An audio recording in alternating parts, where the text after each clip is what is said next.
إن الحمد لله نحمده حمدا كثيرا ونستعينه ونستغفر الذي بيده تصريف الأخوال وتخفيف الأثقال وهو العزيز المحمود وأشهد أن لا إله إلا الله الحي القيوم الذي لا تأخذه سنة ولا نوم ونشهد أن سيدنا وسندنا وطبيب قلوبنا ورحيمنا ورؤوفنا ووسيلتنا محمدا عبده ورسوله صلى الله عليه وسلم فقد قال الله تعالى في كلامه المجيد وفي فرقانه الحميد সকলে আমার সাথে সাথে পড়ুন আউযু বিল্লাহি মিনাশ শাইতানির রাজীম বিসমিল্লাহির রহমানির রহিম إن الذين آمنوا وعملوا الصالحات كانت لهم جنات الفردوس نزلا وقال تبارك وتعالى في موضع آخر في شان حبيبه ومحبوبه ومعشوقه مخبرا وآمرا إن الله وملائكته يصلون على النبي يا أيها الذين آمنوا صلوا عليه وسلموا تسليما اللهم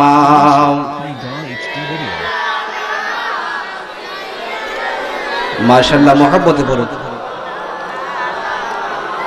محمد وعلى آل سيدنا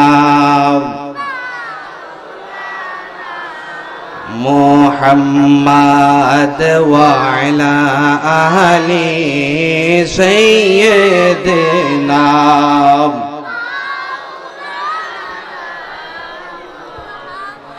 দুরূদ শরীফ পড়লে বাবাজিরা সওয়াব হয় নাকি গুনাহ হয়? দুরূদ শরীফ পড়লে আমার আল্লাহ তাআলা খুশি না বেজার? আমার নবীজি খুশি না বেজার? ফেরেশতাগণ খুশি না বেজার? যেই কাজ করলে আল্লাহ তাআলা খুশি, আম্বিয়া আলাইহিমুস সালাতু ওয়াস সালাম খুশি, ফেরেশতাগণ খুশি, ওই কাজ আমরা করতে চাই কি চাই না? কিতাবের নাম মাকতুবাতে শাইখুল ইসলাম আল্লামা ইমাম দাব্বাস লিখেছেন, আমার নবীজির কোন আশিক, আমার নবীর কোন প্রেমিক যদি রাসূল পাক সাল্লাল্লাহু আলাইহি ওয়াসাল্লামের উপরে প্রেম নিয়ে, ভালোবাসা নিয়ে, মহব্বত নিয়ে দরুদ শরীফ পাঠ করে আমার নবীজির রওজা মোবারক থেকে নূরের দুটি তার ওই আশিকের কলবের সাথে এসে যুক্ত হয়ে যায়। আমার নবীজির রওজা মোবারক থেকে নূরের দুটি নুরানি তার আমাদের কলবের সাথে এসে যুক্ত হয়ে যাক, আমরা সবাই চাই কি চাই না? তাহলে সকলে মহব্বত নিয়ে, ভালোবাসা নিয়ে দরুদ শরীফ পাঠ করবেন। দরুদ শরীফ পাঠ করতে বাবাজিরা দুইটা জিনিস লাগে, একটা হচ্ছে মহব্বত আর একটা হচ্ছে আদব। যদি আপনার মধ্যে মহব্বত থাকে, আপনার মধ্যে যদি আদব থাকে, এই মহব্বত এবং আদব নিয়ে যদি আমার নবীজির উপরে দরুদ শরীফ পাঠ করেন, আমার নবীজি বলেছেন ইন্নী আসমাউ সালাত আহলে মুহাব্বতি ওয়া আরিফুহুম, আমি ওই সকল আশিক উম্মতদেরকে, ওই সকল আশিক উম্মতের দরুদ শরীফের আওয়াজ আমি নবীজি নিজ কান মোবারকে শুনি, জোরে বলুন সুবহানাল্লাহ। তাহলে মহব্বত দিয়ে দরুদ শরীফ পাঠ করুন। আল্লাহুম্মা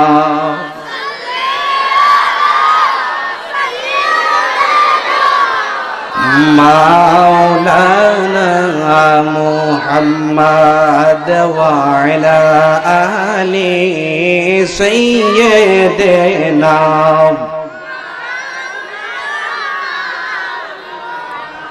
हबीबे किबरिया तुम हो, शफीए यासिया तुम हो,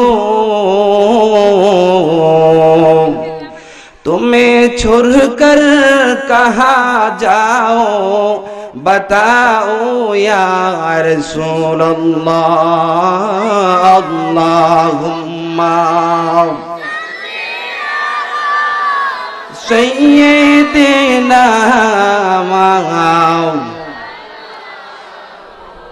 मुहम्मद व अला आलि सय्यिदना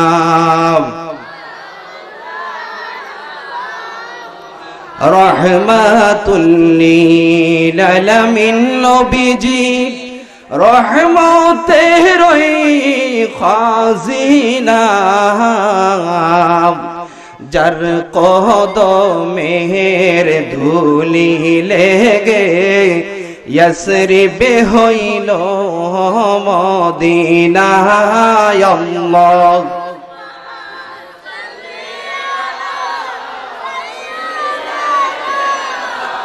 मौलाना मुहम्मद व अला आलि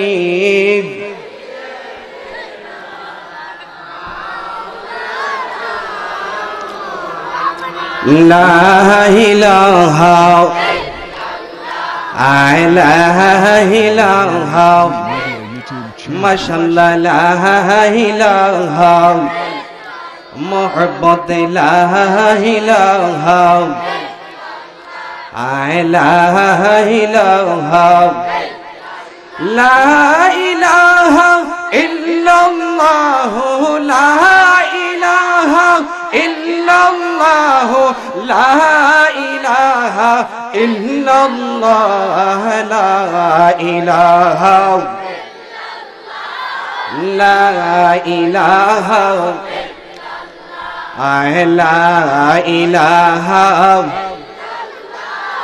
ला इलाहा এই জীবনের গুনাহ খাতা এই জীবনের গুনাহ খাতা মাফ করে দাও তুমি আল্লাহ। লা ইলাহা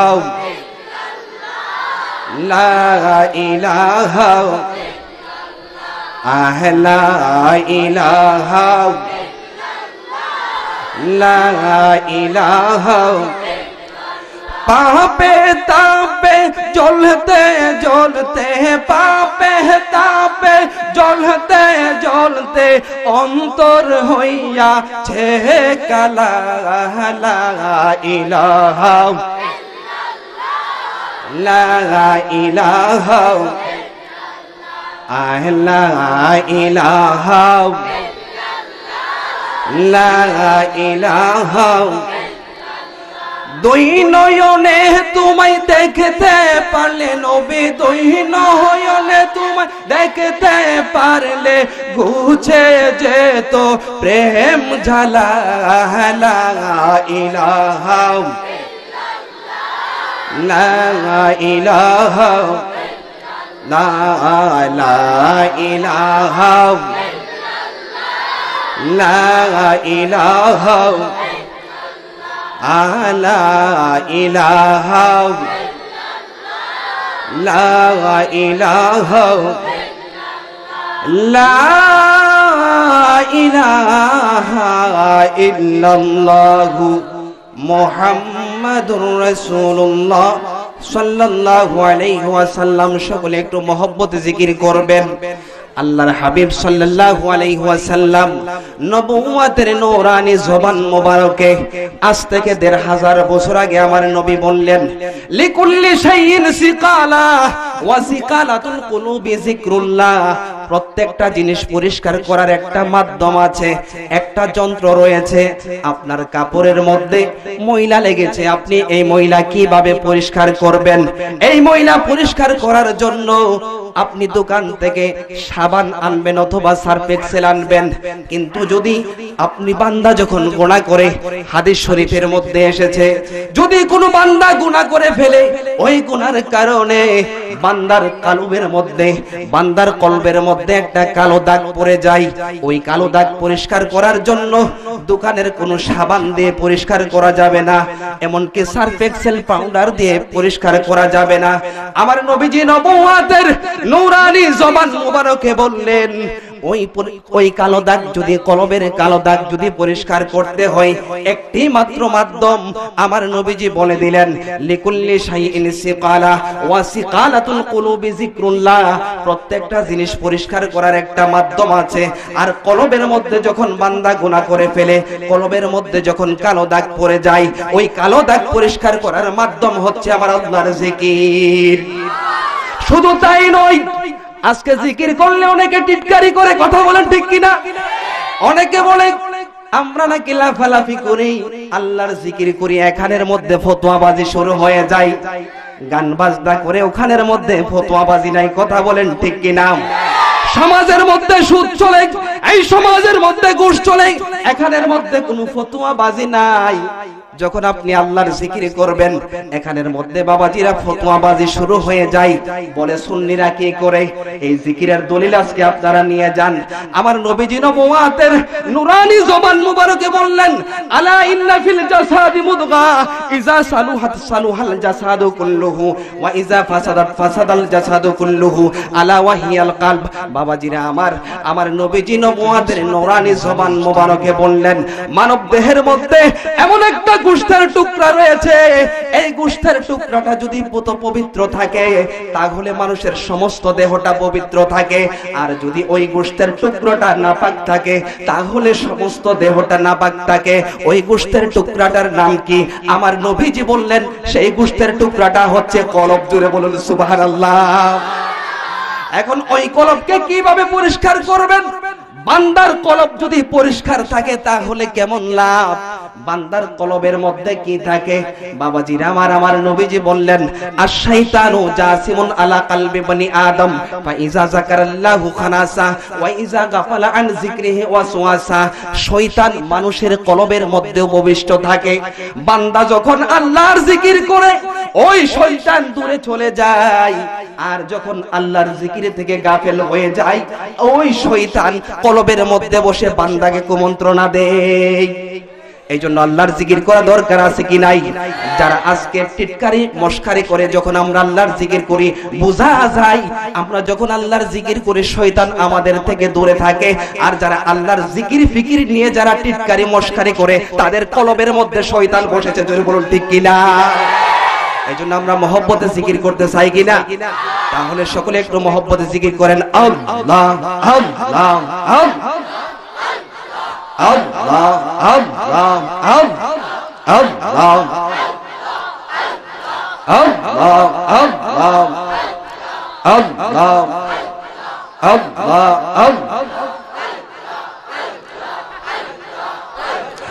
আল্লাহ আল্লাহ।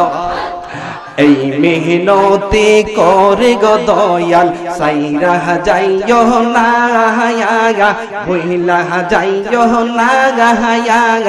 আমি তো জানি গো দয়াল তুমি আপনা। আল্লাহ আল্লাহ আল্লাহ। এই মেহনতি করে গো দয়াল, সাইরা যাইও না বইলা যাইও না। আমি তো জানি গো দয়াল তুমি আপনা। আল্লাহ আল্লাহ আল্লাহ। সারিয়া সকল বাবাসা আমি করি তোমার ভরসা। সারিয়া সকল বাবাসা আমি করি আমির আলীর ভরসায় মিঠা আমার প্রেম পিপাসা নৈরাশ কইর না মিঠা আমার প্রেম পিপাসা নৈরাশ কইর না আমি তো জানি গো দয়াল তুমি আপনা আল্লাহ আল্লাহ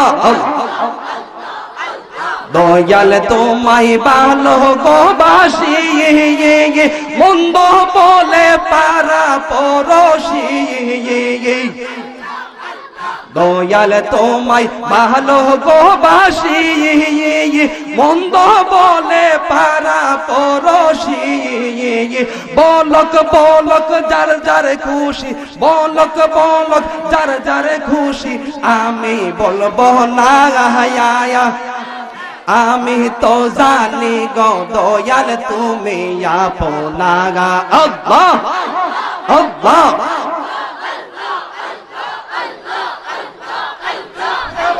সারিয়া সকল বাসা আমি করি দয়ালের ভরসা মিঠা আমার প্রেম পিপাসা নৈরাশ কইর না মিঠা আমার প্রেম পিপাসা নৈরাশ কইর না আমি তো জানি গো দয়াল তুমি আপনা আল্লাহ আল্লাহ লা ইলাহা ইল্লাল্লাহ মুহাম্মাদুর রাসূলুল্লাহ সকলে মুহাম্মদে দরুদ শরীফ পাঠ করুন আল্লাহুম্মা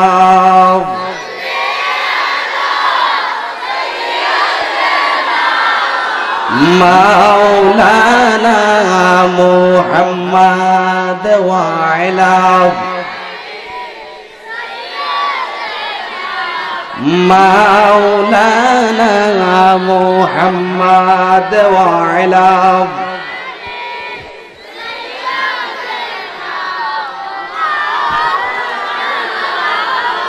দুরূদ সালাম হাজারো সালাম দুরূদ সালাম আরে দোয়ে বচন জানাই মুরাজে গুলাম দুরূদ সালাম লাম দুরূদ সালাম আল্লাহ যেদিন করবেন বিচার আমল নামা দেখে আমরা আল্লাহ যেদিন করবেন বিচার আমল নামা দেখে আমরা জবাবেতে বলবো মুরা জবাবেতে বলবো মুরা নবীজির গোলাম দুরূদ সালাম হাজারো সালাম দুরূদ সালাম হাজারো সালাম হৃদয়ে বচন জানাই মুরাজে গোলাম দুরূদ সালাম হাজারো সালাম দুরূদ সালাম হাজারো সালাম এই দুরূদ শরীফ পাঠ করলে কেমন ফজিলত কেমন মর্যাদা এই দুরূদ শরীফ সম্পর্কে আজকে আমাদেরকে টিটকারি মশকারি করে যারা সুন্নি উলামায়ে কেরাম রয়েছে আমরা নাকি বেশি বেশি করে দুরূদ শরীফ পাঠ করি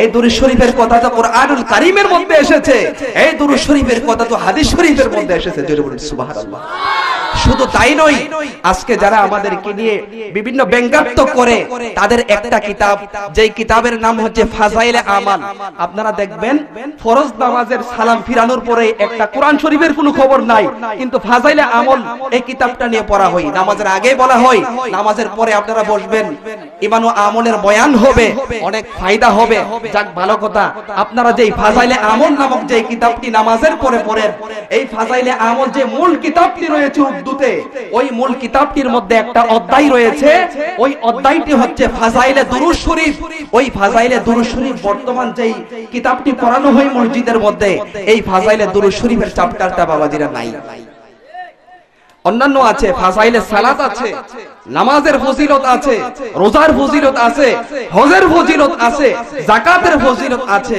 কিন্তু ফাজাইলে দুরূদ শরীফের চ্যাপ্টারটা নাই কেন নাই?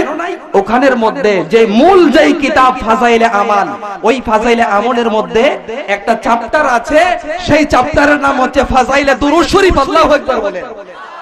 ওই ফাজাইলে দুরূদ শরীফের মধ্যে এই কিতাবের আল্লামা জাকারিয়া কাঞ্জলবি সাহেব উনি লিখেছেন ফাজাইলে দুরূদ শরীফ চ্যাপ্টারের মধ্যে তিনি লিখেছেন হুজুরে আকরাম সাল্লাল্লাহু আলাইহি ওয়াসাল্লাম पर कसरत दुरूद शरीफ भेजना अहले सुन्नत होने की আলামত है। জোরে বলুন সুবহানাল্লাহ। যে আমার নবীজির উপর বেশি বেশি করে দুরূদ শরীফ পড়া, এটি হচ্ছে আহলে সুন্নাত ওয়াল জামাতের নিশানা। জোরে বলুন সুবহানাল্লাহ। এইজন্য এই দুরূদ শরীফ পাঠ করতে আমরা চাই কি চাই না?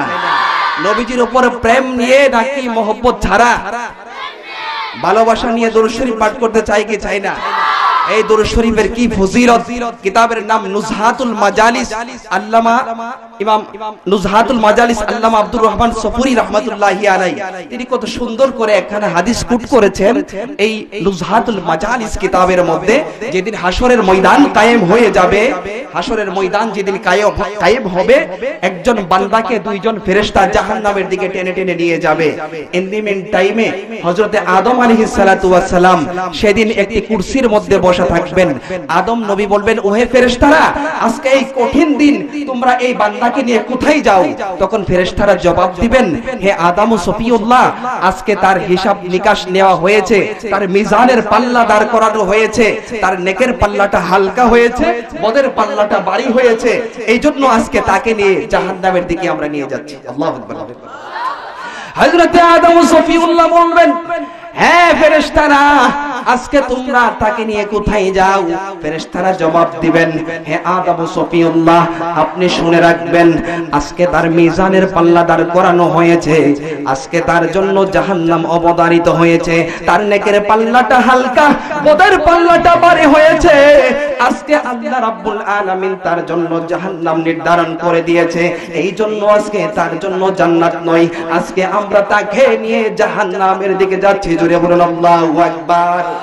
হযরতে আদম সফিউল্লাহ বলবেন, হ্যাঁ ফেরেশতারা, আজকে তোমরা তাকে নিয়ে যে জাহান্নামের দিকে যাচ্ছ, তোমরা কি আমাকে বলবা না এই যে উম্মতকে নিয়ে জাহান্নামের দিকে যাচ্ছ, এই উম্মতটা কোন নবীর উম্মত? তোমরা কি আমাকে বলবা না?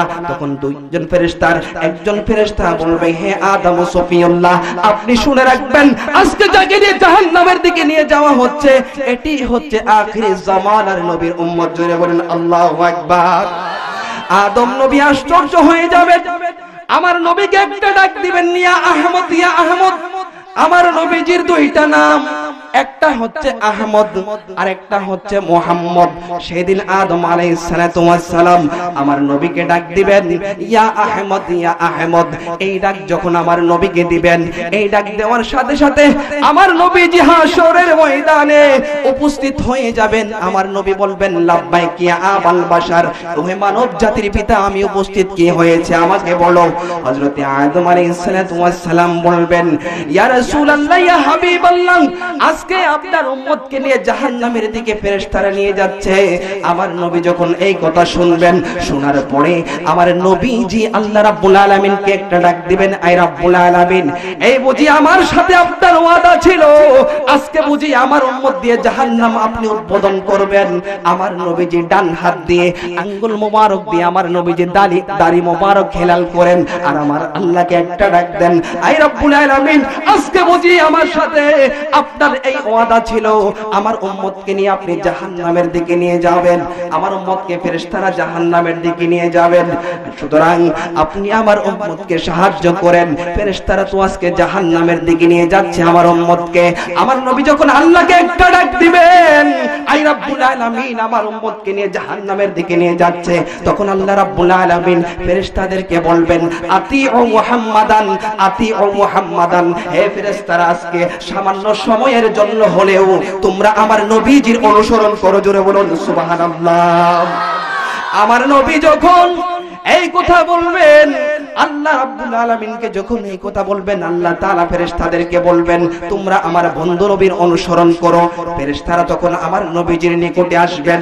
আমার নবীজি ফেরেশতাদেরকে বলবেন, হে ফেরেশতারা, আজকে যে আমার উম্মতের নেকিমতের পাল্লাটা তোমরা ওজন করেছো, আজকে তোমরা সামান্য সময়ের জন্য হলেও আমার উম্মতের মিজানের পাল্লাটা আজকে আমার সামনে টান দিবে। জোরে বলুন সুবহানাল্লাহ। তখন ফেরেশতারা ওই মিজানের পাল্লা আমার নবীজির সামনে যখন টান দিবেন, আমার নবীজির সামনে যখন টান দিবেন, ওই বান্দার আবার পূর্বের নেই, নেকের পাল্লাটা হালকা, বদের পাল্লাটা ভারী। তখন আমার নবীজি আশ্চর্য হয়ে যাবেন। ইন দি মিন টাইমে নেকের পাল্লা যখন হালকা হবে, বদের পাল্লা যখন ভারী হয়ে যাবে, আমার নবীজি নূরানি হাত মোবারকে ওই নেকের পাল্লার মধ্যে একটা কাগজের টুকরা রেখে দিবেন। যেই মাত্র কাগজের টুকরাটা রেখে দিবেন, ওই নেকের পাল্লাটা সাথে সাথে ভারী হয়ে যাবে। জোরে বলুন সুবহানাল্লাহ। তখন ওই উম্মত বলবে, আপনি কে, কোথায় থেকে আসলেন? আমার নবী বলবেন, উম্মত তুমি বুঝি আমাকে চিনো নাই? আমি হলাম আখিরি জামানার নবী, আমি হলাম রাহমাতুল লিল আলামিন মুহাম্মদ মুস্তাফা সাল্লাল্লাহু আলাইহি ওয়াসাল্লাম। ওই উম্মত বলবে, ইয়া রাসূলুল্লাহ, ইয়া হাবিবাল্লাহ, আজকে এই কঠিন সময়ে আমাকে উপকার করার মতো কেউ নাই। এই কঠিন সময়ে আমাকে আপনি উপকার করলেন। আমার নেকের পাল্লাটা হালকা হয়েছিল, এই নেকের পাল্লার মধ্যে আপনি কি রাখলেন? আমার নবীকে যখন এই কথা বলবেন, আমার নবী যে বলবেন, হে উম্মত তুমি শুনে রাখো, আজকে এই কঠিন মুহূর্তে তোমার নেকের পাল্লাটা হালকা হয়েছিল। তোমার নেকের পাল্লাটা হালকা হওয়ার কারণে তোমার জন্য জাহান্নাম অবধারিত হয়েছিল। আজকে এই কঠিন মুহূর্তে দুনিয়ার মধ্যে আমি তোমাকে কেমন উপকার করলাম উম্মত শুনে রাখো, তুমি শুনে রাখো। হে উম্মত, আজকে আমি তোমাকে এমন একটা উপকার করলাম, যখন তোমার নেকের পাল্লাটা হালকা হয়ে গেল, আমি নবীজি তোমার নেকের পাল্লার মধ্যে একটা কাগজের টুকরা রেখে দিলাম। ওই উম্মত বলবে, ইয়া রাসূলুল্লাহ, ইয়া হাবিবাল্লাহ, আমার কাগজের টুকরার মধ্যে কি রয়েছে? এমন কি বরকত রয়েছে, কল্যাণ নিহত রয়েছে। তখন আমার নবী বলবেন, হে উম্মত তুমি শুনে রাখো, দুনিয়ার মধ্যে মজলিসের মধ্যে বসে বসে, নির্জনে বসে বসে, দুনিয়ার মধ্যে মিলাদ মাহফিলের মধ্যে কোন বরকত বই, মজলিসের মধ্যে বসে বসে আমি নবীর উপরে যে তুমি দুরূদ শরীফ পাঠ করেছিলে, ওই দুরূদ শরীফ গুলো আমি নবী যে আমার দফতরের মধ্যে লিপিবদ্ধ করেছিলাম, একটি কাগজের টুকরার মধ্যে লিখে দিয়েছিলাম। যখন আজকে তুমি কঠিন বিপদের মধ্যে পড়ে গেলা, তোমার নেকের পাল্লাটা হালকা হলো, তোমার পঠিত দুরূদ শরীফ গুলো আমি যেই কাগজের টুকরার মধ্যে রেখে দিলাম, ওই কাগজের টুকরাটা তোমার নেকের পাল্লার মধ্যে রেখে দিলাম। জোরে বলুন সুবহানাল্লাহ। সেই জন্য বাবাজিরা, দুরূদ শরীফের দ্বারা নাজাত লাভ হয় কি হয় না, জান্নাত লাভ কি হয় কি হয় না। এই জন্য ওই বান্দা যার জন্য জাহান্নাম নির্ধারিত হয়েছে, দুরূদ শরীফের কারণে ওই বান্দাকে আমার আল্লাহ রাব্বুল আলামিন জান্নাত দিয়ে দিয়েছে। ওই নবীর উপর দুরূদ শরীফ পাঠ করা দরকার আছে কি নাই? সকলে পড়ে, নবীর প্রেমের মালা পরে, নবীর প্রেমের মালা পরে হইলাম পাগল দেওয়ানা, ওই কদমে যাওয়া হলো না, ওই কদমে যাওয়া হলো না। বলুন, নবীর প্রেমের মালা পরে, নবীর প্রেমের মালা পরে হইলাম পাগল দেওয়ানা, ওই কদমে যাওয়া হলো না। বলুন, ওই কদমে যে পড়েছে নবীর টানে, সেই তো নবীর কদর জানে গো, যে পড়েছে নবীর টানে, সেই তো নবীর কদর জানে গো। মধুর বাণী শুনবি কানে, মধুর বাণী শুনবি কানে, হইলে তাহার দেওয়ানা, ওই কদমে যাওয়া হলো না, ওই কদমে নবীর প্রেমের মালা পরে, নবীর প্রেমের মালা পরে হইলাম পাগল দেওয়ানা, ওই কদমে যাওয়া হলো না, ওই কদমে। আগে ঈমান তাজা করো, পরে নামাজ রোজা রাখো গো। আগে ঈমান তাজা করো, পরে নামাজ রোজা রাখো গো। ঈমান হলো নূর নবীজি, ঈমান হলো নূর নবীজি। কোরআন হাদিস দেখো না, ওই কদমে যাওয়া হলো না, ওই কদমে যাওয়া হলো না। বলুন নবীর প্রেমের মালা পরে, নবীর প্রেমের মালা পরে হইলাম পাগল দেওয়ানা। ওই কদমে যাওয়া হলো না, ওই কদমে যাওয়া হলো না। নারে তাকবীর, নারে রিসালাত। হযরত মাওলানা নজরুল ইসলাম আল কাদরি সাহেব। বাবাজিরা আমার, আমরা যেই নবীর উপরে দুরূদ শরীফ পাঠ করলাম, ওই নবীজি কেমন নবী? সময় সংক্ষেপ, আলেম ওলামা অনেক বেশি। ইনশাআল্লাহ আমাদের মাহফিলের প্রধান অতিথি আমার শ্রদ্ধাভাজন বড় ভাই পীর মুফতি গিয়াসউদ্দিন আত-তাহিরি সাহেব ইনশাআল্লাহ অল্প কিছুক্ষণের মধ্যে আমাদের মাহফিলে এসে উপস্থিত হয়ে যাবেন। আল্লাহ তাআলা যেন কবুল করে, সকলে বলুন আমিন।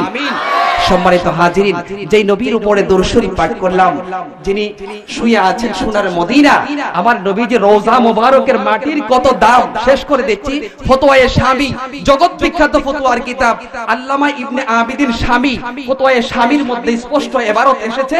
আল্লামা ইবনে আবিদিন শামী লিখেছেন, ইন্না তুরবাতাল্লাতী ইত্তিসালাত ইলা আযমিন নবী সাল্লাল্লাহু আলাইহি ওয়াসাল্লাম আফদালু মিনাল আরশি ওয়াস সামাই হাত্তাল আরশুল আযীম। আমার নবীজির রওজা মোবারকে, যেখানে আমার নবীজি আরাম ফরমাচ্ছেন, আমার নবীজির রওজা মোবারকে পিঠ মোবারকের নিচে যেই মাটি মোবারক রয়েছে, ওই মাটি মোবারক আসমান জমিন এমনকি আরশে আযীমের চাইতে উত্তম। তাহলে ওই নবীর কত দাম?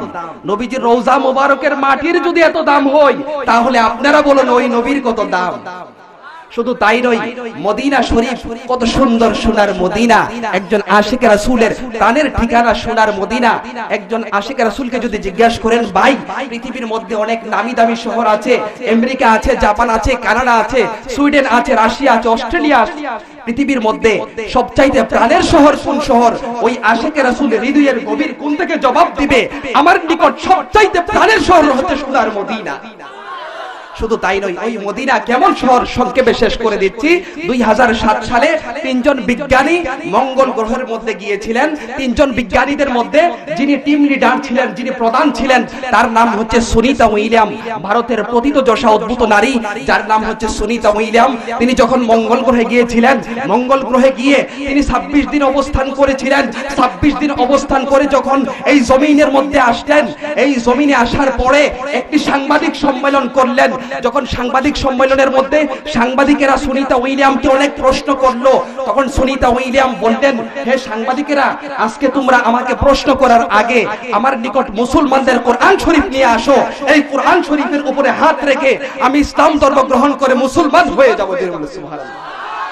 সাংবাদিকেরা বললেন, হে সুনিতা উইলিয়াম, আপনি তো হিন্দু, আপনি তো বিধর্মী, আপনি কেন ইসলাম ধর্ম গ্রহণ করে মুসলমান হবেন? সুনিতা উইলিয়াম বলেন, আমি যখন মঙ্গল গ্রহে 26 দিন অবস্থান করেছিলাম, 26 দিন অবস্থান করে আমি যা শুনেছি, আর মঙ্গল গ্রহ থেকে যখন জমিনের মধ্যে আসতেছিলাম, আমি যা দেখেছি, যদি তোমরা তা শুনতে আর দেখতে, তাহলে তোমরা আমার আগে ইসলাম ধর্ম গ্রহণ করতে। আশ্চর্য হয়ে গেলেন, হে সুনিতা উইলিয়াম, আপনি যখন মঙ্গল গ্রহে গিয়েছিলেন, সময় সংক্ষেপে বলছি, মঙ্গল গ্রহের মধ্যে 26 দিন থেকে আপনি কি শুনেছেন? সুনিতা উইলিয়াম বললেন, মঙ্গল গ্রহ যখন আমি 26 দিন ছিলাম, 26 দিন থাকার পরে আমি দুইটা শব্দ শুনেছিলাম। পৃথিবীর কোনো সাউন্ড শুনি নাই, পৃথিবীর অন্য কোনো শব্দ শুনি নাই। মঙ্গল গ্রহে আমি দুইটা শব্দ শুনেছিলাম, একটা হচ্ছে আল্লাহু আকবার নামের আওয়াজ, আরেকটা হচ্ছে মুহাম্মদ রাসূলুল্লাহ নামের আওয়াজ। সাংবাদিকেরা বললেন, হে সুনিতা উইলিয়াম, তা তো আপনি দেখেছেন, কিন্তু মঙ্গল গ্রহ থেকে যখন জমিনের মধ্যে আসলেন, আসার সময় আপনি কি দেখেছেন? তখন সুনিতা উইলিয়াম জবাব দিলেন, হে সাংবাদিকেরা, তোমরা শুনে রাখো, এই জমিন থেকে যখন 24 কিলোমিটার উপরে আমি ছিলাম, 24 কিলোমিটার উপর থেকে যখন আমি জমিনের দিকে তাকাইলাম, জমিনের দিকে তাকানোর পরে আমি পৃথিবীর অনেক দেশের দিকে তাকাইলাম, গোটা পৃথিবীকে অন্ধকারাচ্ছন্ন দেখা যায়।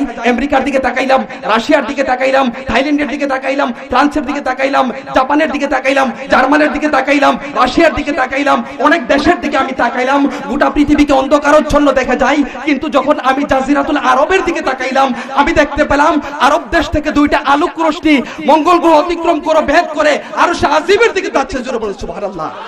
সাংবাদিকেরা বললেন, হে সুনিতা উইলিয়াম, পৃথিবীর আরব দেশ থেকে যে দুইটা আলোক রশ্মি মঙ্গল গ্রহ অতিক্রম ভেদ করে আরশ আজিমের দিকে যায়, আপনি কি শনাক্ত করতে পেরেছেন ওই দুইটা জায়গা কোন জায়গা? সুনিতা উইলিয়াম বললেন, আমি অনেক গবেষণা করলাম, চিন্তা ভাবনা করলাম, অবজারভেশন করলাম, অতঃপর আমি টেলিস্কোপ যন্ত্র দিয়ে আমি পৃথিবী থেকে 24 কিলোমিটার উপর থেকে জমিনের দিকে তাকাইলাম।